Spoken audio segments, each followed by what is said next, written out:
नमस्कार, मी पंडित गायकवाड आणि आपण पाहतात ॲक्ट 20 न्यूज. आता पाहूयात काही महत्त्वाच्या घडामोडी. आंबेडकरवादी कृती समितीच्या वतीनं आपल्या विविध मागण्यांच्यासाठी महानगरपालिकेच्या मुख्यालयासमोर आमरण उपोषण करण्यात आलं. यामध्ये डॉक्टर बाबासाहेब आंबेडकर यांच्या पुतळ्याची उंची वाढवणे, हर्सुल टी पॉइंट येथे भगवान गौतम बुद्ध यांचा पूर्णाकृती पुतळा बसवणे, त्याचबरोबर मुकुंदवाडी येथे संत रोहिदास यांचा पुतळा बसवणे यासह अनेक मागण्या उपोषणकर्त्यांनी केलेल्या आहेत. या आंदोलनात सतीश म्हस्के, मोहनलाल गोरमे, मधुकर ठोंबरे, राहुल नितनवरे, रमेश खरात आदींनी सहभाग घेतला. प्रशासनाने या आंदोलनकर्त्यांच्या मागण्या मान्य केल्या असल्याने आता हे उपोषण समाप्त करण्यात आलं. त्याने धरणे, आंदोलने, निदर्शने वगैरे आंबेडकरी संघर्ष समितीच्या बॅनरखाली माननीय नेतृत्व श्रावणदादा गायकवाड यांच्या नेतृत्वामध्ये सतत धरणे आंदोलने देत आहोत. परंतु प्रशासनाने कसलीच दखल घेतलेली नाही आहे.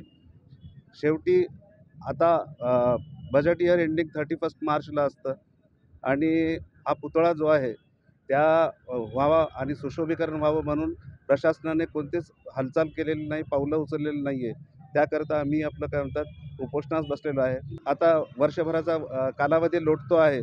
एकीकडे नागपूर हिवाळी अधिवेशन चालू आहे आणि त्यानंतर लगेच लोकसभेच्या निवडणुका येऊ घातलेल्या आहेत. तर त्यामुळं आचारसंहिता जर लागली आणि महानगरपालिकेच्या निवडणुका लगेच त्यानंतर होणार आहेत, एप्रिलमध्ये आहे अशी सुगबुगाहट सुरू झालेली आहे. तर एकानंतर एक आचारसंहिता जर असल्या तर आपलं काय म्हणतात हा जो मला 100% असंच वाटतंय. कारण या अगोदरचे जे प्रशासक येथे होते त्यांनाही आम्ही सांगितलं होतं, परंतु त्यांनी आम्हाला समाधानकारक असं केव्हाच उत्तर वगैरे दिलेलं नाही आहे.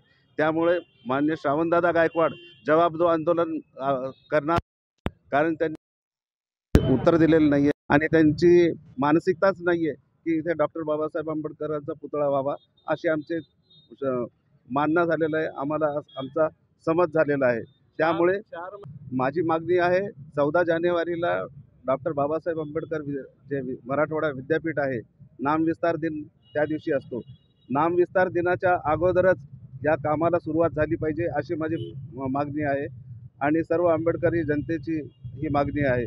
कारण प्रशासनाने कसलीच दखल घेतलेली नाही आहे. त्यामुळे शेवटी प्राणांतिक उपोषण करण्याचा निर्णय घेऊन मी आज येथे उपोषणाला बसलेलो आहे.